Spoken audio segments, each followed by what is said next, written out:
Everyone, আমি পিউ। আমার আরও একটা মিনি ব্লগে তোমাদের সবাইকে অনেক অনেক স্বাগত। তো এটা বেশ কিছুদিন আগের একটা ডেজার্ট বানিয়েছিলাম। এত পরিমাণে ভিডিওটা আমি দেখেছিলাম, দেখে আর লোভ সামলাতে পারিনি। ভাবলাম আবার নিজেই ট্রাই করে ফেলি, কেমন হবে জানি না, কিন্তু করতে তো হবে। এখানে আছে ডাব, মানে আমার ছেলে ডাব খেয়েছিল, সেই শাঁসটা আমি একটু ওর থেকে চুরিই করেছি প্রায়।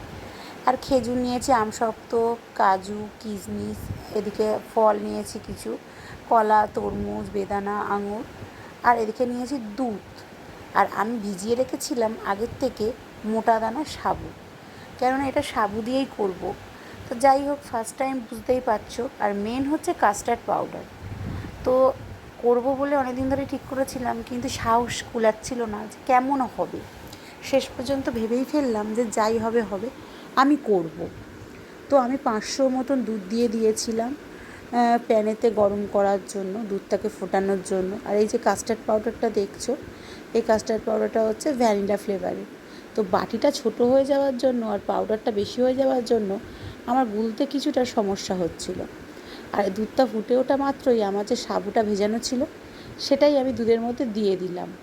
তো আমার 500 গ্রাম দুধের মধ্যে 100 গ্রাম সাবু দেওয়াটা একদমই ঠিক হয়নি, কেননা সাবুর পরিমাণটা অনেকটা বেশি হয়ে গিয়ে জিনিসটা থকথকে হয়ে গিয়েছিল। যাই হোক, প্রথমবার অনেক কিছুই প্রবলেম হয়, নেক্সটবার ঠিক হয়ে যাবে, এটাই ভেবে এগিয়ে যেতে হবে। তো দেখতেই পাচ্ছ কাস্টার্ড পাউডারটা কেমন ডেলা হয়ে আছে। তো আমি অল্প দেওয়ার পরে আবার দুধ দিয়ে সুন্দর করে গুলে নিয়ে তার মধ্যে দুধের মধ্যে ঢেলে দিয়েছি। দেখো কি সুন্দর কালার এসেছে, আর একটা খুব সুন্দর ফ্লেভারও বেরোচ্ছিলো, ভ্যানিলা ফ্লেভার। সেটা তো তোমরা আর পাচ্ছ না, আমি পাচ্ছিলাম, খুবই সুন্দর। যাই হোক, এরমভাবে ফোটাতে হবে। আর এদিকে আমি সমস্ত ফল টলগুলো একদম কেটে সুন্দর করে গুছিয়ে নিয়েছি। আমসত্ত্ব থেকে খেজুর, নারকেল, বেদানা, তরমুজ, সব কিছুই আছে, কলা, আঙুর, আর যা যা যাবতীয় সব কিছুই আমি রেডি করে নিয়েছি, একদম সুন্দর করে কেটে কুটে।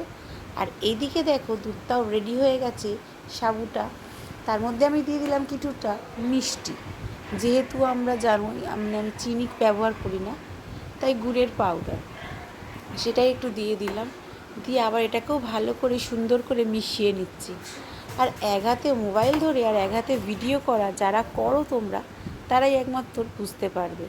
তো এদিকে আমার এটা কমপ্লিট হয়ে গেছে, আমি কাঁচের বাটির মধ্যে নামিয়ে নিয়েছি। একটা বাটিতে হয়নি, তাই আমি দুটো বাটির মধ্যে নামিয়ে নিয়েছি।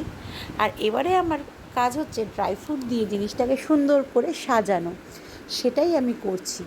আর আমি শুধু করছি না, এর সঙ্গে হাত লাগানোর জন্য চলে এসেছি আমার ছোট্ট ছোট্ট হাতের আমার সোনা। দেখো আমার হাতের মধ্যে দিয়ে কেমন হাত গলিয়ে দিচ্ছে। আমি সাজাবো কি না, আমি সাজাবো। ছোটো বাটিটা নাকি ওর, তাই জন্য ও সাজাবে, আর বড় বাটিটা আমার, আমি সাজাবো। এটাই হচ্ছে ওর বক্তব্য। আর ও কী করছে, ও যেগুলো ভালোবাসে সেইগুলো বেশি করে নিয়ে নিয়ে ওর বাটির মধ্যেই ও দিয়ে দিচ্ছে, বলছে এটা আমার। তো যাই হোক, এরমভাবে সুন্দর করে সাজিয়ে গুছিয়ে নিতে হবে। এত কালারফুল লাগছিলো জিনিসটা। এর মধ্যে যদি আমি কালো আঙুরটা দিতে পারতাম আরও ভালো লাগতো। যাই হোক, কালো আঙুরটা আমি পাইনি, তাই জন্য সেটা আর দিতে পারলাম না। যাই হোক, নেক্সট টাইম দেওয়ার চেষ্টা করব। আর নারকেলটা দেওয়ার জন্য একটা অন্যরকম খেতে লাগছিলো।